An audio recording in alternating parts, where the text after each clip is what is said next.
O que eu preciso, Faber, para abrir uma MEI? E o que é uma MEI, né, para quem não sabe? Bom, Davis, vamos começar pelo que é uma MEI. MEI é um microempreendedor individual. É a forma que o governo achou para legalizar aquele trabalho informal que o Pedro estava falando ali, estava questionando, tá? Aí tu legaliza aquele trabalho na forma de um MEI, microempreendedor individual.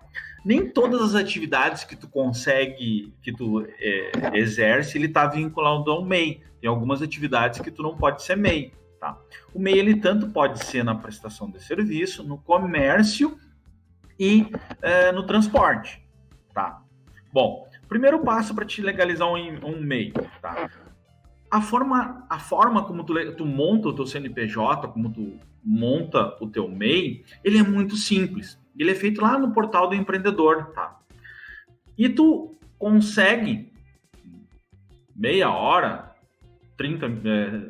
40 minutos, uma hora no máximo, tu consegue já sair com o teu CNPJ, a tua inscrição pessoa jurídica do que tu tá fazendo, tá? Tu sai com o CNPJ. Só que o MEI não é só isso.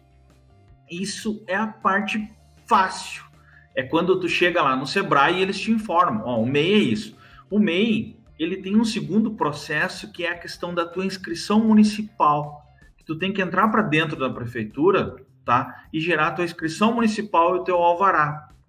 Vamos imaginar um serviço que tu esteja prestando, um representante comercial, um serviço de promoção de venda, ou sei lá, um representante comercial, ele não pode exercer atividade de MEI. Mas vamos imaginar uma promoção de eventos, tá? O que acontece? Tu entra para dentro do portal do empreendedor, tu cria o teu CNPJ e aí tu entra no processo da prefeitura.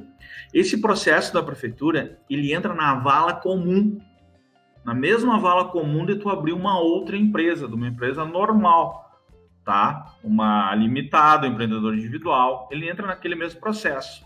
E o encaminhamento, ele é bem burocrático. Então, quando a gente vai lá no Sebrae, ou fala do MEI, ou assiste os videozinhos pela internet, tá? A gente não enxerga esse segundo passo, que é a legalização perante a inscrição municipal. Tá? Um comércio, um MEI comércio, o que acontece com esse MEI comércio? Ele já libera a nota avulsa dele, mas um MEI prestação de serviço só vai conseguir tirar uma nota se tu terminar todo o processo, que é a tua inscrição municipal. Então, eu sempre falo assim, geralmente me perguntam assim, quanto custa para abrir um MEI? Eu digo, abrir um MEI é tranquilo. O que custa para, dentro desse processo de abrir um MEI, é a parte da prefeitura. Abrir um MEI, tu não gasta nada. Mas então, se eu vendo o produto, não tenho esse problema? Não é que não tem esse problema, tu tem esse problema. Tu tem que fazer o processo completo. Tu tem que gerar o CNPJ e abrir a tua inscrição municipal. Questão do comércio, ele já abre essa lacuna para sair essa nota avulsa antes de tu entrar lá na tua inscrição municipal. Mas correto do MEI é tu gerar o CNPJ e entrar na prefeitura com a tua inscrição municipal. Aí tu vai estar redondinho no MEI. Entendi. Tá, e até quanto que eu posso faturar com a minha MEI? O teu MEI tu pode faturar até R$81 mil anual. É esse o faturamento do teu MEI. Se eu ultrapasso isso, eu tenho que transformar numa limitada. Se tu ultrapassa, tu transforma numa limitada, no empresário individual, numa EIRELI. E pagar imposto retroativo. Não, tu paga depois do que tu te desenquadrar. Ó, digamos que dia 16 de junho eu fiz um processo de desenquadramento de um MEI. Eu tirei ele do MEI, eu desenquadrei ele. Geralmente ele deixa fechar um mês, tá? Dia 1º de julho de 2020, ele saiu fora do MEI e vira uma empresa normal, dentro do enquadramento do CIMEI lá. Ele gera uma empresa normal. Aí tu entra com ajuste na junta comercial.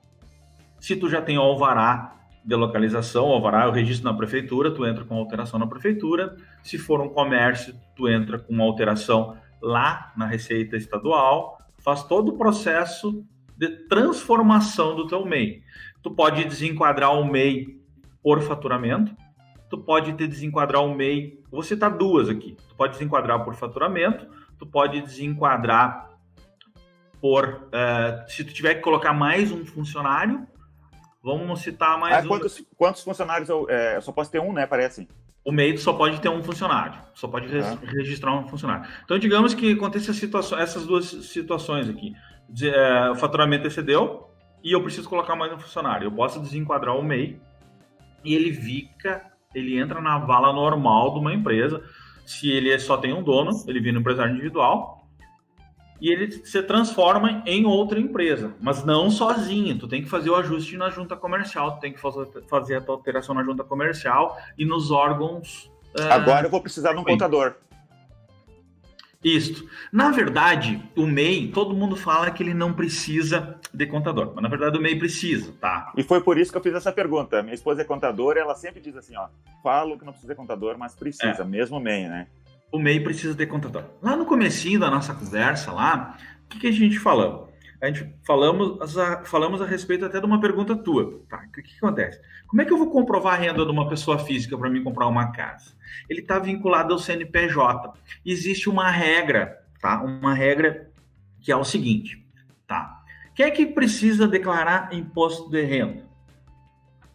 Quem tiver receita maior que R$ 28.559,70 anual. Tá? Isso também é destinado ao MEI. Vamos fazer um cálculo, tá?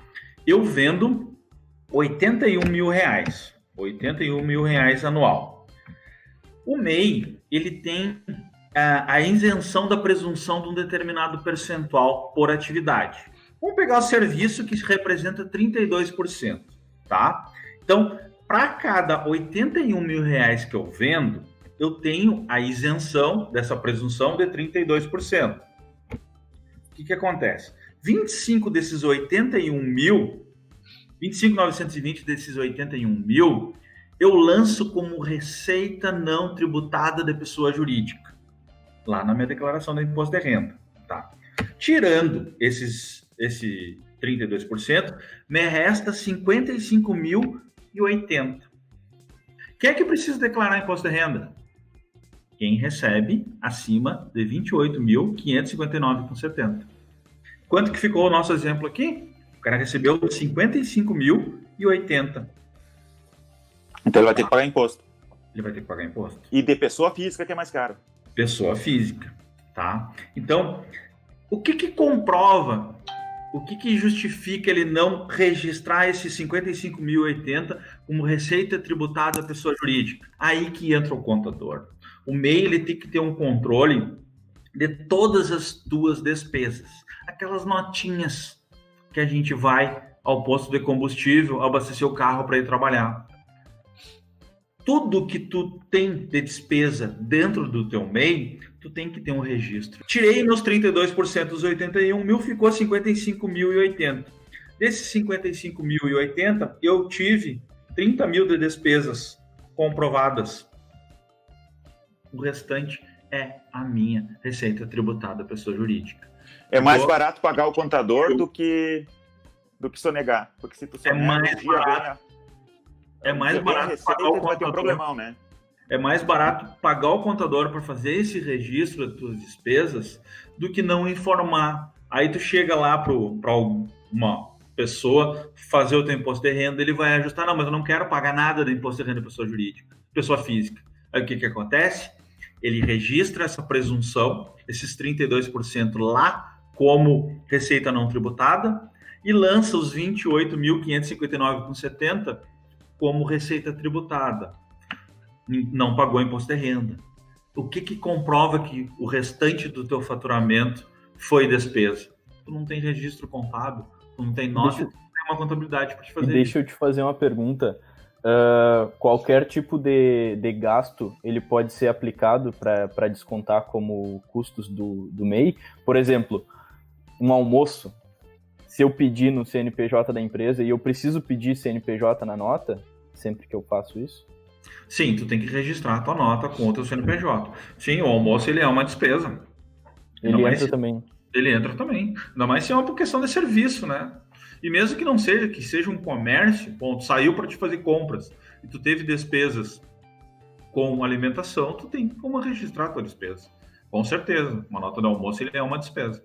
Perfeito. Então, de repente, dá para fazer tudo certinho, pagar o contador, estruturar bem ali, e tu tá fazendo certinho, conforme a lei, e não tá perdendo dinheiro, né? Não tá se arriscando, tu pode dormir tranquilo. Isso aí, Davidson. Tu consegue dormir tranquilo, dentro de que tu siga a regra.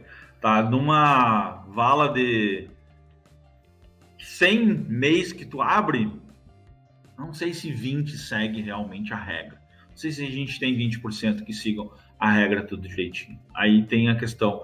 Tem uma questão que é a própria mídia que divulga, né? Todo mundo já ouviu falar que o MEI não precisa contador, mas na verdade o MEI precisa para fazer toda essa parte legal, tá? Essa parte de contabilidade da empresa, tá? E a mídia divulga que não precisa. Mas na verdade a gente precisa fazer esse controle, tá? E tem aquela questão de tu gastar menos, né? Não quero pagar um contador, não quero pagar um contador. Na verdade, ele vai gerar problema, vai deixar de gerar problemas futuros.